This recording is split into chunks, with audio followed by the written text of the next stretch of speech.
it's Miss Coconut. How are y'all doing? So it's harvest time, y'all.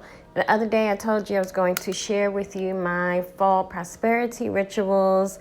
This is something that you should get in the habit of doing, and you're going to make it your own. This is, for some of us, a very innate process that we instinctively go through as harvest comes. We understand that the summer is fading away. Did y'all get to have a hot girl summer? Because I didn't. But summer is fading fast, and now the leaves are turning, right? The days are seeming like it's getting, darker already. You can feel the change. The other morning, I had to turn on the heat because it was so chilly in here. So you can feel the transition coming, okay? But before we get too sad about winter, we get to celebrate harvest time. It's time to reap what you have sown. Some of you have made some amazing boss moves all year, and you're starting to see those things blossom and come into fruition, and it's laying the groundwork for all of the future successes to come. So this is the time in many traditions they start to celebrate the fruitfulness of the season. All of the corn that has been planted, they're grown now, they're harvested, the potatoes have come up, the rice, the wheat, right? And so traditionally with the ancestors, they would be gathering all of these things and deciding how they would use every part of each plant. Even the corn husk can be woven and made into basket and things. So you never want to get into the habit of wasting anything.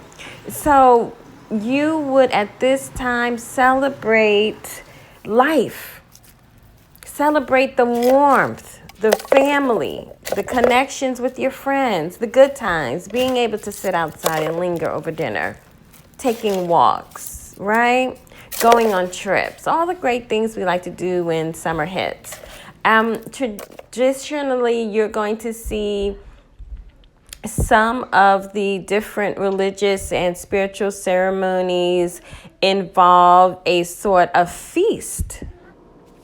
So you would gather the neighbors, you would bring your best dishes, you would contribute to the community feast, and they would have these extravagant all day and night celebrations where they ate, they drank wine, they celebrated, they poured libations, they burned the corn fields, they burned, the hay, they erected different symbols and things to represent the passing of the guard, so to speak, with the change of the seasons. So it's a very prosperous time of the year, and you'll see a lot of, like acorns and pine, apples, corn, potatoes, everything that signifies prosperity and wealth. And so you'll see in my video, I'm showing you by using the pumpkin, right? By using the acorn, the pine cones, the pine needles, the different experiences I'm showing you is my very simple way of incorporating these type of traditions into my ritual. So it's going to look different for everybody. It could be as extravagant or as small as you would like. It could be literal. Like you can literally go out and, light a fire. And in fact, I show that because with all of the herbs that I've used throughout the year, over time they get stale and you don't need them or whatever the case may be. I take all of that and start my own little, mini bonfire. It's very symbolic of me giving back to the earth what the earth gave to me. And when that's burnt down, I will take that and put it right in front of my outdoor altar. And, it just seeps into the ground and starts that cycle of life all over again. I have set up in my home an oatmeal station. Now, y'all know I'm a decorator, so a lot of this is, for me, dual purpose, okay? So, yes, it's decoration. It looks cute. I like my little hay-rise pumpkin apple cider soup mug or cereal mug I got from Target. But it's more than that. It's creating a cozy space for your family so that they feel loved, they feel cherished and nourished, because oatmeal is like your comfort food, okay? It's your comfort food. It's making you warm in the mornings when the cold mornings come in. So preparing these little stations for your family, it's spiritually, magically, occultically sending that wave of nurturing throughout the home. So this is how you are establishing prosperity and abundance for the winter in your home. I also have a snack station where I have some scone mix and cookies, and I have bread mix. I don't think I showed that, but I have bread mix. And that is because bread is a symbol of prosperity. If you bake bread and you store that bread, you have food for days. Bread is very filling. Okay, so the grain and the seeds and the things that go into making the bread all speaks to abundance. So this is a way that you can magically incorporate those traditions in a very real urban type of way. Okay, and of course we all know that we pour the libations. You can pour libations at any time into the earth. If you don't have earth, you can pour into a plant. And then you see me lighting my favorite fall candle. I actually added my money herbs to that candle. So now this again becomes something that is spiritually or magically protected, okay?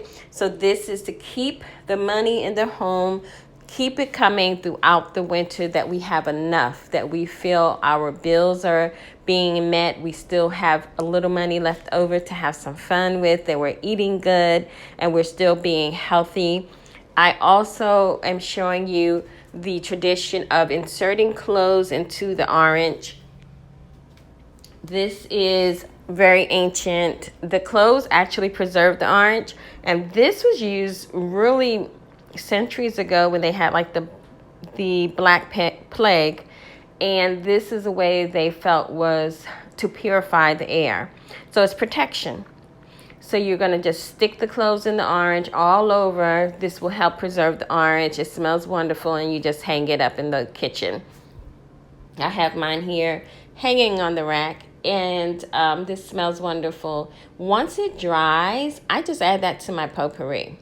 And in fact, I show you the potpourri. The potpourri is from when I did it previously. So now I can open this up this year, add some cinnamon oils, right, to this, and add maybe a few dried, dehydrated oranges or pomegranates to make it look pretty. And again, this is my symbolism of wealth that I will sit near my front door, actually, where I have that hutch. I'll add this to a bowl down there.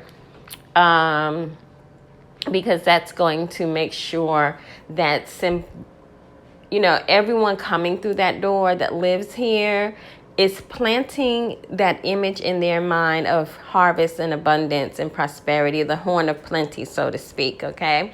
I wish I could find one of those. I haven't been able to find them, but I would like one of those. I remember every household had a horn of plenty.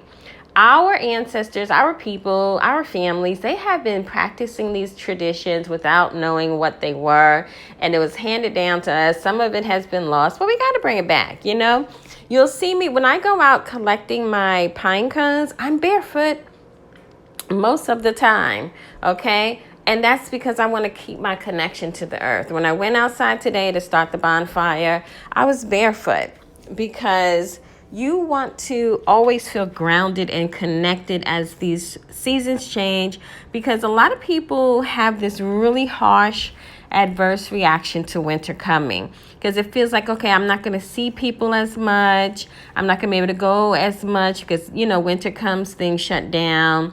You may not feel as connected to your loved ones. So you have to do a little bit different through the winter to stay connected.